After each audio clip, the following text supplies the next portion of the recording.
بسم اللہ الرحمن الرحیم۔ دوستو، ایک مرتبہ ملا کو پیسوں کی ضرورت پڑ گئی۔ بادشاہ نے وزیر خزانہ کو حکم جاری کیا کہ ملا کو اتنے دینار دیے جائیں۔ ملا نے واپسی کا وعدہ کیا کہ فلاں تاریخ کو واپس کر دے گا، مگر بدقسمتی سے وہ اپنے وعدے پر پورا نہ اتر سکے، جس کی وجہ سے وہ دربار سے غائب ہو گیا۔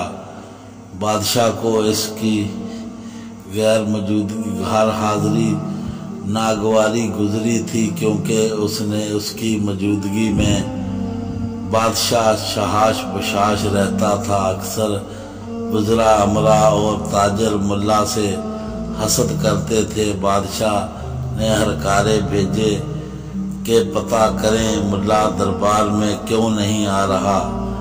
ہر بار ان کا بیٹا مختلف بہانے بنا کر ٹرخا دیتا۔ دربار کے امراء وزراء نے بادشاہ کو اکسایا۔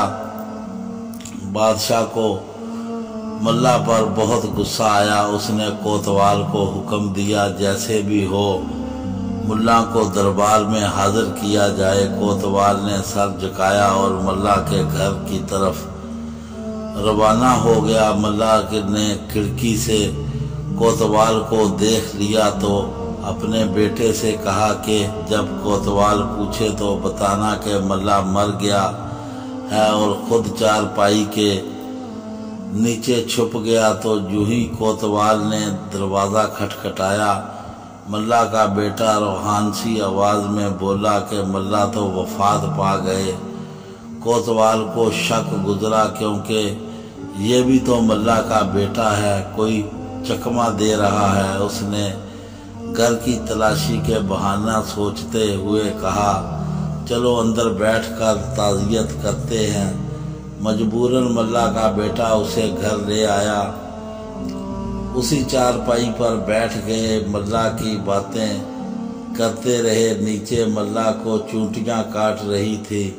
کوتوال گہری نظروں سے دوسرے کمروں کی طرف دیکھ رہا تھا۔ اس نے ہلنے جلنے کی آواز سنی تو اس نے چارپائی کے نیچے جھانکا جہاں ملا چھپے ہوئے تھے۔ کوتوال نے ٹانگیں سے پکڑ کر انہیں کھینچ لیا اور کہا،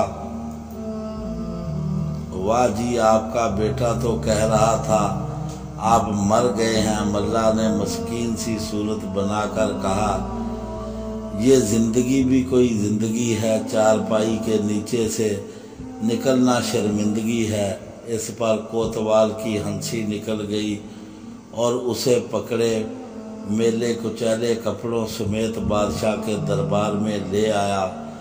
بادشاہ نے اس کی یہ حالت دیکھی تو تعجب سے پوچھا، یہ کیا حلیہ بنا رکھا ہے؟ اس پر کوتوال نے سب ماجرا کہہ سنایا، جیسے سن کر بادشاہ اور درباریوں کی ہنسی نکل گئی۔ بادشاہ نے اسے معاف کر دیا۔ دوستو، ہماری کہانی پسند آئے تو دوستوں میں شیئر کریں، ہمارے چینل کو سبسکرائب کریں، بیل آئیکن کا بٹن ضرور دبائیں۔ اللہ